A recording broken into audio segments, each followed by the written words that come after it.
Today, my topic is going to be on preparation for Ramadan.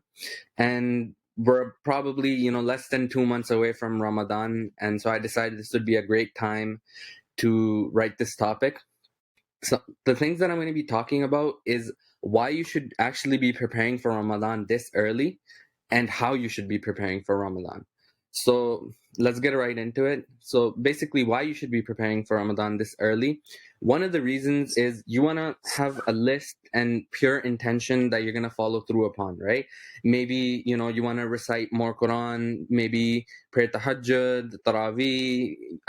Obviously, you're going to keep your fast, but you want to have goals that you want to be doing in Ramadan. But none of us know if we're actually going to make it to Ramadan. Even though it's 2 months away, we don't know if we're going to make it to Ramadan. So say you have a clear cut plan that this is what you're going to do when Ramadan comes, and you don't make it to Ramadan. Allah subhanahu wa ta'ala, with his mercy, will still give you the reward for it. But if you never had any plan to begin with that you're going to follow through upon these things in Ramadan, then there's no reward to be given.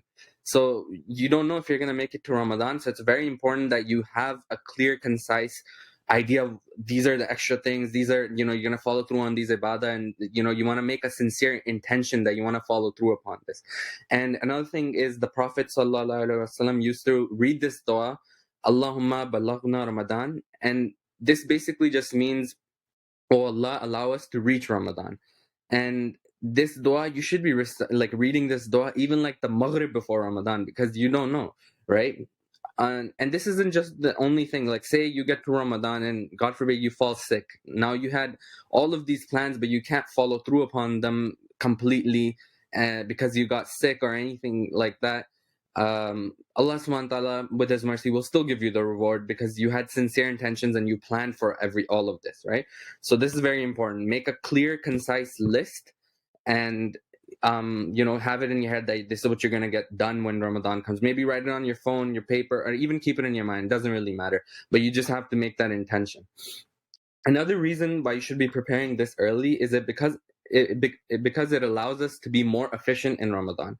So if you're not on point all throughout the year, maybe when Ramadan comes, you've made a plan that I'm going to read one juz a day and finish the Quran in a month, right? But you haven't been maybe reciting Quran all year long, or maybe you just haven't had the opportunity to, right? Whatever it is, when Ramadan comes, it's going to be difficult, right? You might not be able to read an entire juz or whatever it is, even more or less, it's totally up to you, but you might not be able to do it because you haven't had practice beforehand. So if you do this, if you start now, maybe if you plan to read one juz in Ramadan, then maybe read half of that or even less than that right now, and just keep practicing on it, so when Ramadan comes, you're right on point and you're on it. Because most of us, it happens to me too, right? When Ramadan starts, you only have a month, and this is a blessed month. You don't want to miss even a second of it.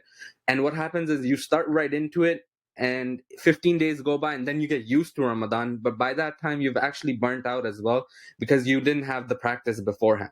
So it's important that you start right now, so when Ramadan comes, you're on point and you know what you're doing.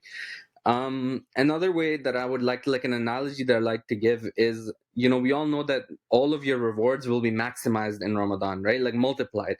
And if I was to tell you right now that, in 1 month's time, there's an investment opportunity in a stock or an asset or whatever it is, and whatever money you put, 110%, you're gonna get like a 10 times return on your investment, maybe 100 times, maybe 1,000 times, whatever it is, and it's 100%. You will be doing whatever it takes, get whatever the money, so you could just invest in, and 1 month time you get all that extra money back, right? It's the same thing with Ramadan. You invest all of your time right now and in Ramadan, so all of the deeds that you do, they get multiplied by huge magnitudes, right? And you get extra reward for all of it in Ramadan. So why not be planning right now, just like you'd be doing for any investment in the world? And this is the case with me too. Like, everything that I say applies to me first and then you guys, right?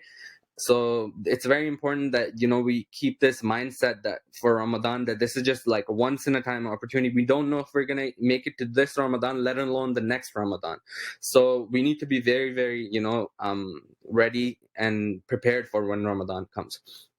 So now I'm going to get into how you should actually be preparing for Ramadan. So some of the things that you want to do is, maybe keep your fast on the sunnah days, right? So it actually, when Ramadan comes and you're fasting, you don't get burnt out really quickly, but also, you have the practice, right? So you maybe fast on sunnah days, you get extra reward right now, and then when Ramadan comes, it's good practice for you as well.